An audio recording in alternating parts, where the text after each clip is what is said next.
Folks, hey, decided to make sure that everything was starting. We are here with the, how do you pronounce it? Bodhana Group, and according to their sign here, as you can see, bringing characters to life, and right there's our website. You can find a clickable link in the description down below. Tell us a little bit about your organization and what you all do. All right, thanks for the time, first of all. So we're a 501c3 nonprofit, and we're based in York, Pennsylvania, but have game world travel. And we use modern board gaming and tabletop role-playing to help kids, teens, and adults with education goals, skill-building goals, therapeutic goals. So it's anything from D&D to help with social skills and anxiety, board games to work on team building, and we just offer a very wide array and wealth of services. We offer consultation, training, so if it involves games, we'll help you know how to do it. So how'd you guys get your start in doing this? It's a very long story. I'm trying to make short. A bunch of us worked together in a juvenile treatment facility, and once the facility shut down, we were kind of like, we still want to work with kids and teens, but we got to find a different way to operate. So we started our own nonprofit as a way to be able to help organizations continue working with teens. And we actually started running our fundraiser, Save Against Fear, which is, of course, plug, October 7th through the 9th this year in York, PA. And that's a 3-day game con, which got us reconnected into the power of gaming. We all talked about our own lives and what gaming meant to us when we were growing up and what, at certain points of our life. And we started to figure that if we got those benefits without a therapist, what would happen if we took therapeutic training and therapy modalities and we partnered them with gaming and guidance? Is that where something like this comes in, or is that the other book? Both. Both? Yeah, both. Folks, I'm referring to this book here on the table and this book here on the table. So that's for just general reference. Yeah, the yellow one, which is the Wizard's Words Wellness, the first book we wrote, that's about tabletop role-playing, like Dungeons & Dragons, Kids on Bikes. There's a ton of systems out there, but basically, because we can write any story, anyone's story can be written or rewritten as kids play through aspects of themselves in a world we create. And then the board game aspect, actually, James, you're our board game expert, so you go ahead and take that one. The board games are more tailored toward, they can be therapeutic, there are therapeutic aspects of board gaming, but they're meant a lot more, I think, for the skill building and the educational portion of what we do, being able to take a game that focuses on executive decision making and executive function, and asking people to plan their moves ahead of time and respond to changing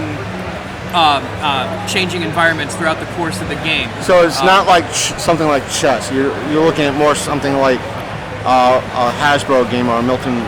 Well, so you could. We refer to it as like modern board gaming. So think like anything from I mark it as like Settlers of Catan on through. Yep. Right? Catan was really where board games kind of changed from this square board, move piece, roll die, do thing.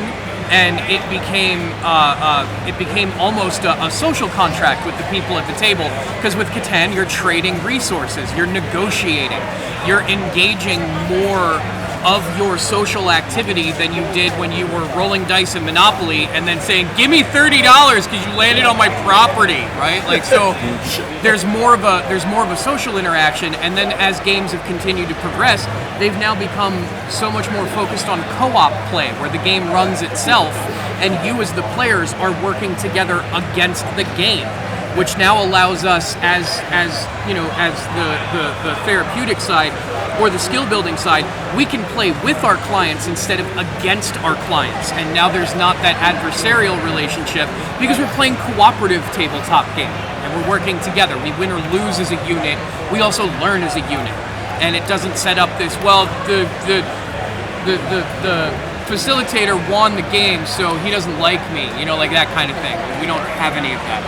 I can give you another example. We actually just picked this one up recently. It's a game from ILO, which is a great company. This is Ninja Academy. It's basically a dexterity kind of risk-taking challenge games. So you use these little meeple pawns and they rest on these platforms, and different cards in the game tell you have to stack this many on a card, or you have to like flick one on a card. So here we're even helping people that might have like traumatic brain injury or some type of nerve damage. They can actually work on building physical dexterity, gross and fine motor skills through playing board games. So, like how they might say, somebody was saying, like if a child, or it could probably be applied to adults as well, someone who recently had a stroke. It kind of you could use certain something like that. Yeah. Yep.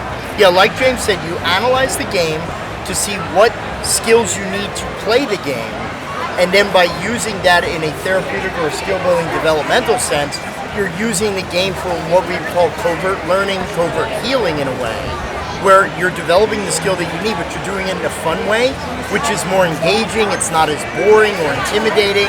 So games are a phenomenal passport to so many things. We as humans, the way that our brains work, we're kind of wired that if we're doing something that we're told we need to do, like you have to go to therapy once a week for an hour or an hour and a half.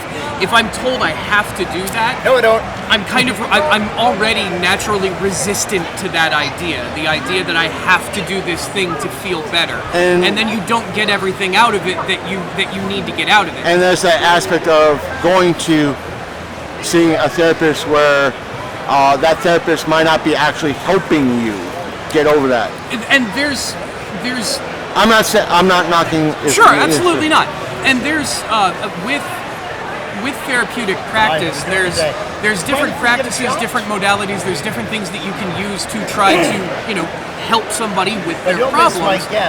We kind of do the same thing where we take therapeutic ideas and plug them into these games, so we can mold the games to the people's needs. Instead of just molding the therapy to the needs, we're also molding the games that now carry that therapeutic need.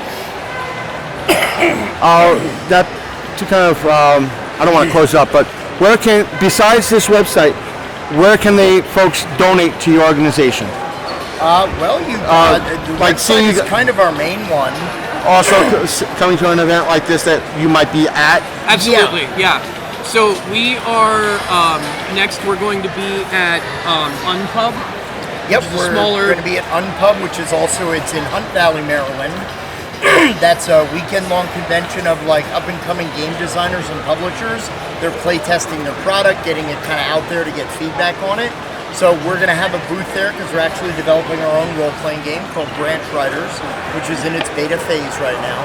The biggest and best way to support any nonprofit is through cash donation. We can get games cheaper from game stores because of our relationship, but we also do accept game donations for our library. So if you see us at a con, you got a bunch of stuff in your shelf of shame that you haven't gotten to in a while, you want to clear some stuff out. We are a 501c3, so all of those donations are tax deductible. Do you have a card or something that I could at least have, instead of trying to resort to rewinding the video 15 times? Yep. That way, I'll definitely link to your all site on the video when it drops. Again, thank you guys. Thank you so much very as well. much. And nice meeting you, sir.